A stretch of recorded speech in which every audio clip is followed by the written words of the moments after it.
This is Chris with upliftingnews.net. Once again, we don't talk about it, we about it. Today, I have a good friend of mine that I grew up with. This is a very inspiring story. I want everybody to pay attention. We're going to sit down and talk to Mr. Calvin. He's a good friend of mine I grew up with. Unfortunately, some time ago, he was incarcerated, but through the grace and the blessings and the prayers, he came back, not on top, but on top. We're going to sit down and talk with him right now. Stay tuned. My name is Calvin Purnell Jr. I have a story to tell.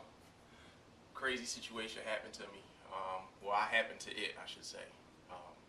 October 22nd, 2002, my life changed. I got myself in a situation where I could have controlled myself, but I didn't. I let my brain and my actions take the best of me.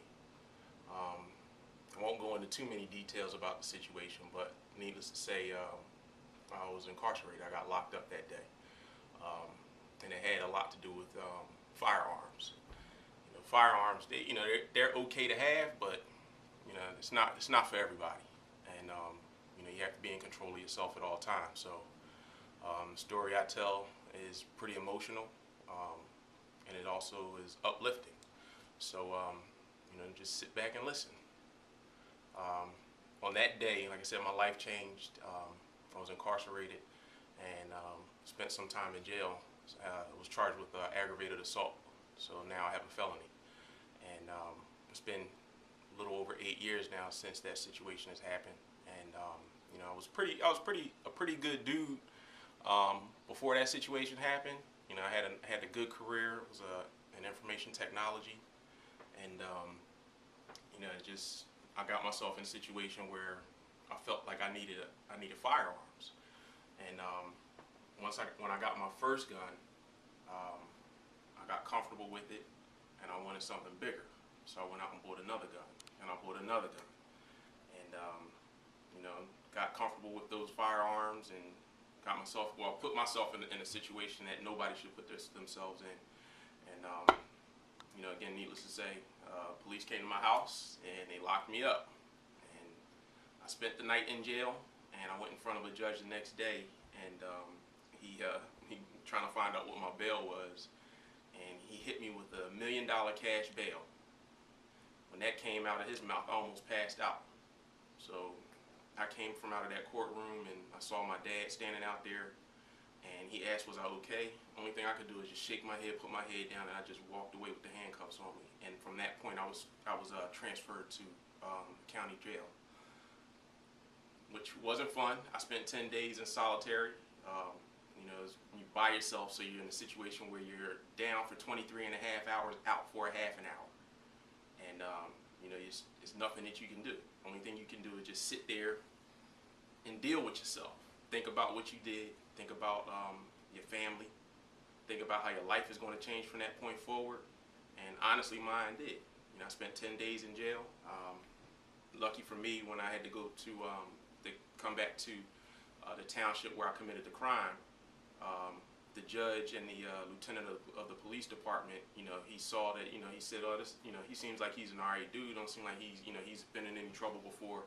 So they released me on my own recognizance and had a $0 bail. So I was able to walk out, which was good. But I still had to go back to court and fight the charges that was brought up against me. So, try to figure out how am I going to live my life from this point forward. It was difficult. I put my kids in a situation that they should not have been in. I put my family in a situation that they should not have been in. I put myself in a situation that I should not have been in. But the good thing about this whole situation is I learned from it.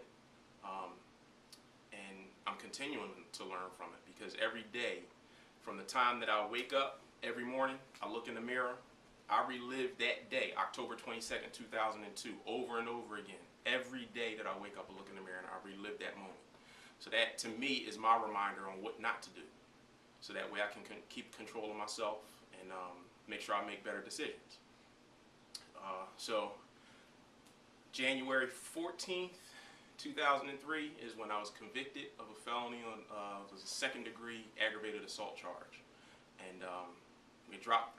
I think I had like about 10 other charges brought up against me, and they dropped all those other charges. Just gave me an aggravated assault, a felony 2, which which was good, but it wasn't good because I had to spend some time in jail. So the DA, he wanted to roof me and send me upstate for 3.5 to 5 years, which was kind of crazy because it's like, man, that's his first offense, and you know, why do you want to give me 3.5 to 5 years? It's just, he just saw me as a, I don't know how he saw me. You know, I think he might have saw me as just another black male committing a crime with a firearm, and he kind of wanted to make an example out of me. But the good thing about this situation that turned out in my favor, the judge was like, no, we're not going to do that to him. We're going to send him to a county jail for 11.5 to 23 months. So that worked out for me.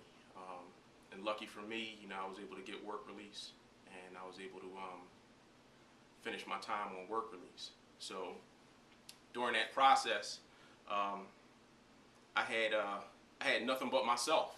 You know, I was brought to my knees because everything was taken away from me. I was stripped from my life. I was stripped from what I thought was a good life. I had to go to sleep when they told me to. I had to wake up when they told me to. I had to eat when they told me to. I had to get washed when they told me to. That wasn't something I was used to. I was used to getting up every morning, Monday through Friday, so I can go to my job at 6 o'clock in the morning so I could be there by 8. You know, and I would live my schedule based on my life and how my life was presented to me, and how, you know, how my schedule was fitting.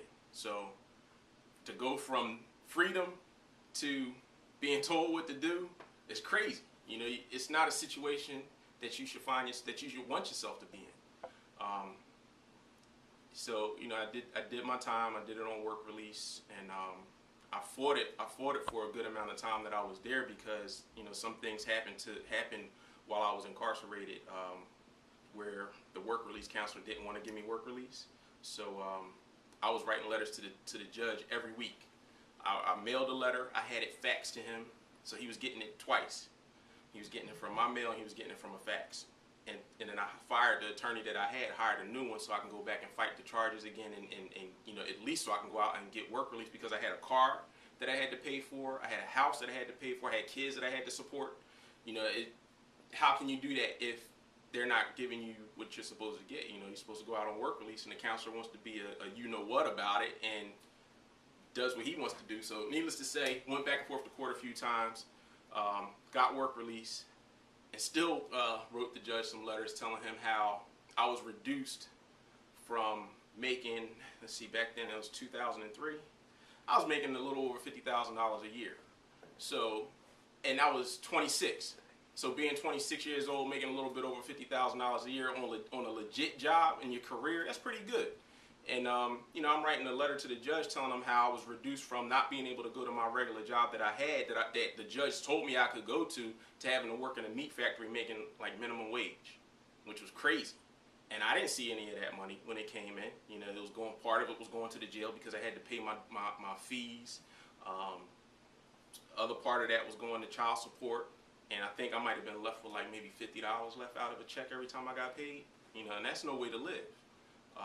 You know, granted, I did commit a crime. I did serve my time. I did what I was supposed to do. But the good thing about it is I was able to walk out of there. And during that time, like I said, I was writing letters to the judge and fighting it and trying to get my time reduced, because at this time, my house was getting ready to go into foreclosure. And they had a sale date on my home. And that was the last thing I wanted to do, was lose my house. So writing letters to the judge, got my attorney on the job. We went in, and you know, the judge said that he was going to reduce my sentence, and my attorney asked if he can get a contingency date, and the judge told him no. I have enough information on Mr. Purnell. He pulled out a manila envelope that was this thick, from letters, from me writing him letters telling him, you know, why I felt I was done wrong, even though I committed a crime. You know, I'm still a citizen of the United States. I still pay taxes, so I should still be able to, you know, reap some of those benefits, if you want to call it that, being a prisoner. You know, it's just not, you know, it was a crazy situation. But the judge said no, he had enough information for me, and it was maybe like a Tuesday. He would get back to my attorney by Friday. So Friday comes, my attorney gets a letter in the mail. I get a call, and they tell me that my sentence was reduced. So I was able to only do 7 months out of 11 and a half, which turned out good because I got home just before my house was getting ready to go on an auction block to sell. So I was able to save my home. You know, that worked out in my benefit. You know, and during that time of me being locked up, I had to sit down and I had to get with myself because, you know, I'm walking in this jail and dudes walking on a block, they getting transferred from one block to another and they like, yo, what's up? I'm home. And I'm like, what kind of nonsense is this? Like, I'm like, this is crazy. To me, that's a crazy way because dudes, like, you got families on these blocks. You got sons, fathers, uncles, cousins, brothers, all on the same block. Like that's where they're supposed to be. You ain't supposed to be on no block in jail. You're supposed to be on a block in your neighborhood. So that's crazy to me. And dudes looking at me like, who's this guy? You know, you got most of these dudes from Delaware County. I'm from Philly. You know, you got dudes from Chester. You got dudes from Darby. You got dudes from all parts of Delaware County. And you got dudes from Philly as well. But where I was at, it was nothing but people from Delaware County. I'm a Philly dude. Bottom line, 215. So they looking at me like, who's this dude? So I'm like, you know, I ain't here for no trouble. All I want to do is go home. That was my mind state. I walked in there with my Bible in my hand. I'm not a major religious dude or anything like that, but I believe in God. I'm not knocking anybody else's religion. Whatever you choose to believe in, that's good. Rock on. But you know, I knew what I had to do. I knew I had to deal with myself because I had major anger problems, and I didn't embrace that until I was in jail. I didn't embrace the fact that my temper was going to be the death of me until that point. So, you know, a lot of people when I was growing up, a lot of people out of my homies, they didn't know that. They didn't know that I had anger problems. You know, I come from a broken family. You know, my mom and dad, they divorced when I was 7. So, you know, it was, you know, transitioning between the two houses and then, you know, living in Penrose, moving to West Philly, spending time up on Lansdowne Avenue, running with my cousins, having a ball, coming back down to Southwest Philly with my homies that I grew up with that I call my brothers. And, you know, we in and out of trouble here and there, but it wasn't never anything major. You know, we had our fair share of run-ins, but, you know, good thing about it is we all still living. And rest in peace to the guys that I did, you know from other neighborhoods that did pass away. But bottom line, where I'm going with this is, you know, these nowadays kids out here, they think being a thug is cool. It's not cool. It's not cool at all. You know, you gotta get your education. You have to respect your parents. You have to respect your brothers, your sisters, your cousins. You have to respect your friends. These kids nowadays, they don't respect their family. They don't respect anybody. They barely respect themselves. You know, they don't respect themselves, and they show it every day by disrespecting people, walking out in the street, pants hanging off their butts. Like, that's crazy to me. Like, I don't understand that process. But you know, it's just, you know, life is too short. You have to know who you are. You have to understand why you feel the way you feel about certain things. If you have anger problems, you need to embrace those issues that you have. You need to talk to somebody. I see a counselor. I see a therapist, and I'm not ashamed to say it. Just like I'm not ashamed to tell you that I've been locked up before and I'm a convicted felon. But you know, you just have to take the time and understand who you are, because if you don't, you'll be lost. You'll find yourself in the situation that I was in, getting locked up, dealing with firearms. You know, I had times when, you know, running around in Southwest with some of my old heads, you know, having fun, going to gambling spots, shooting dice, everything. You know, I won so much money shooting dice, I was able to buy a car. I was able to pay my mortgage for a few months before the time even came, because I won so much money. Then I had a run-in with one dude one night, and one of my old heads pulled me to the side, and he was like, yo, you need to get yourself a hammer. And I'm just like, man, I'm 25 years old. What I need with that? What do I need that for? I'm 25. He was like, well, if you're going to be out here with us every Friday night, you're going to need to carry something, because we ain't going to be there with you all the time. You know, we carry, you don't. If you need to squeeze, you're going to have to squeeze on your own. So, went to a gun show, bought a gun. Probably the worst thing I should have ever did. Like I said, 25 years old, you know, growing up during the times that I grew up, the way we handled things was you rumbled and you used your hands. But times have changed. So, you know, firearms are not a good thing. Definitely not a good thing. But, you know, back to when I got out of jail, I came home and I didn't have a job.